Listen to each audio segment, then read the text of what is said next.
नमस्कार दोस्तों, बहुत बहुत स्वागत है आपका हमारे यूपीएससी आईएएस स्टडी चैनल में। आज हम पढ़ेंगे समुद्र की जल धाराओं के बारे में।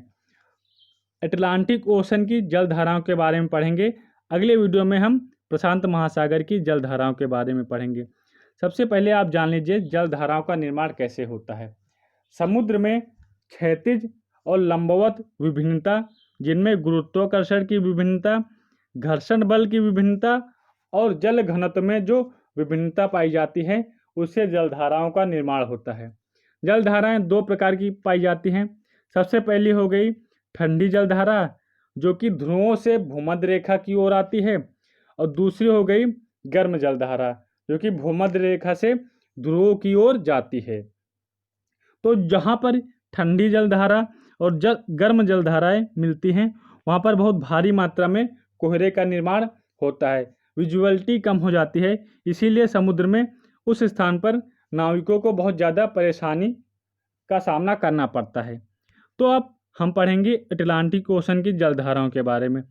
सबसे पहली जलधारा लैब्राडोर की धारा, ये ऊपर ध्रुव से आ रही है, और दूसरी जलधारा यहाँ पर गल्फ स्ट्रीम की गर्म जलधारा है। लैब्राडोर की ठंडी है और गल्फ स्ट्रीम की गर्म जलधारा है। ये यहाँ पर मिलेंगी तो यहाँ पर बहुत भारी मात्रा में भाप का निर्माण हो जाएगा। तो यहाँ पर एक पॉइंट और होता है, यहाँ पर सारगैसो नामक घास बहुत भारी मात्रा में पाई जाती है, यहाँ पर लैब्राडोर की धारा और गल्फ स्ट्रीम की धारा मिलती हैं। इसे हम बोलेंगे ग्रांड बैंक। ओके, यहाँ पर सारगैसो घास पाई जाती है, जो कि मछलियों के लिए बहुत ज़्यादा अच्छा मटेरियल होता है। मछलियाँ इसे बहुत अच्छे से खाती हैं, तो यहाँ पर बहुत भारी मात्रा में मछलियाँ भी पाई जाती हैं ग्रांड बैंक में। अगली जलधारा है ग्रीनलैंड की ठंडी धारा। ये ग्रीनलैंड द्वीप के पास से गुजरती है और भूमध्य रेखा की ओर जाती है।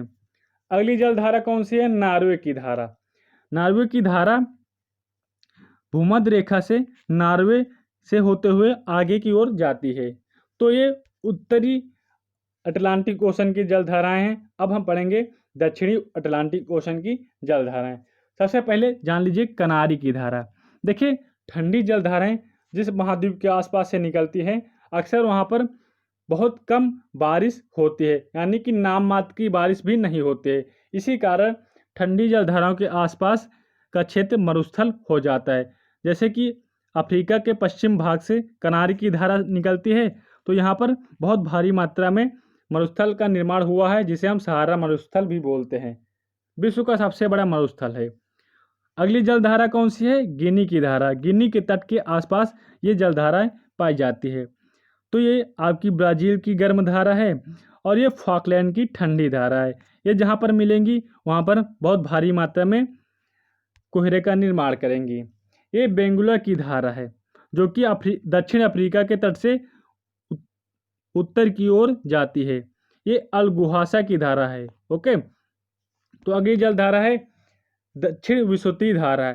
एक धारा यहाँ पर पाई जाती है जिसे हम उत्तर विसुवती धारा भी बोलते हैं। तो अब हम कुछ पॉइंट पढ़ेंगे जो कि हमारे मेंस में पूछे जाते हैं।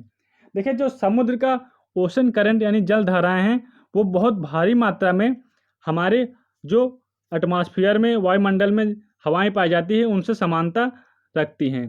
ओके, देखिए, हमारी जो एटमॉस्फेयर में हवाएं पाई जाती हैं, वो भारी मात्रा में ऊष्मा को भूमध्य रेखा से ध्रुवों की ओर ले जाकर जलवायु को प्रभावित करती हैं, और वहाँ पर बारिश का या फिर वहाँ पर मौसम का, क्लाइमेट का निर्माण करते हैं। वही सेम काम होता है समुद्री जल धाराओं का। ओके, अगला पॉइंट, ओशन करंट और वायुमंडलीय प्रवाह यानी वायुमंडल की जो पवनें होती हैं, वे एक दूसरे को काफ़ी हद तक प्रभावित करते हैं। समुद्र में दो प्रकार की पवनें पाई जाती हैं। सबसे पहले हॉरिजॉन्टल पवन, जिसे हम क्षैतिज जलधाराएं बोलते हैं, और दूसरा वर्टिकल यानी लंबवत जलधाराएं। लेकिन जो हॉरिजॉन्टल विंड्स होती हैं, जिन्हें हम क्षैतिज जलधाराएं बोलते हैं, उन्हें ही हम ओशन करंट के नाम से जानते हैं। इनकी स्पीड होती है 4 मीटर प्रति सेकंड से 1 मीटर प्रति सेकंड तक, 1 मीटर प्रति सेकंड से 4 मीटर प्रति सेकंड तक ये गतिमान होती हैं। क्या कारण है इन समुद्री जलधाराओं का? सर्कुलेशन यानी प्रवाह का। तो आपने बहुत फेमस रूल पढ़ा होगा, द्रव्यमान गुणे त्वरण बराबर बल। ओके, F बराबर ma। ये आपने पढ़ा होगा, ये सर आइजैक न्यूटन ने दिया था रूल। तो जितना द्रव्यमान का जल पाया जाता है उसमें जो त्वरण लगता है वही त्वरण क्या करता है, उस जल को आगे ले जाने का कार्य करता है। यही कारण होता है समुद्र जलधाराओं का एक स्थान से दूसरे स्थान तक प्रवाहित होने का। काज और अफेक्ट क्या क्या है इन जलधाराओं के एक स्थान से दूसरे स्थान तक जाने का। तो सबसे पहला कारण यही है कि क्षैतिज दबाव गर्त बल का निर्माण होता है जलों में, जो कि जलधाराओं को एक स्थान से दूसरे स्थान तक ले जाता है। दूसरा कोरियोलिसिस बल और तीसरा घर्षण बल। इन बलों के कारण समुद्री जलधाराएं एक स्थान से दूसरी स्थान तक प्रवाहित होती हैं और अपने आसपास के क्लाइमेट को प्रभावित करते हैं। तो ये वीडियो यहीं तक। आपको हमारी वीडियो पसंद आई हो तो लाइक करना, अगर ना पसंद आई हो तो डिसलाइक करना। कमेंट बॉक्स में ज़रूर बताना आपको हमारी वीडियो कैसी लगी। नीचे टेलीग्राम चैनल को ज्वाइन करना अगर आपको हमारी वीडियो की PDF चाहिए तो। Thank you very much.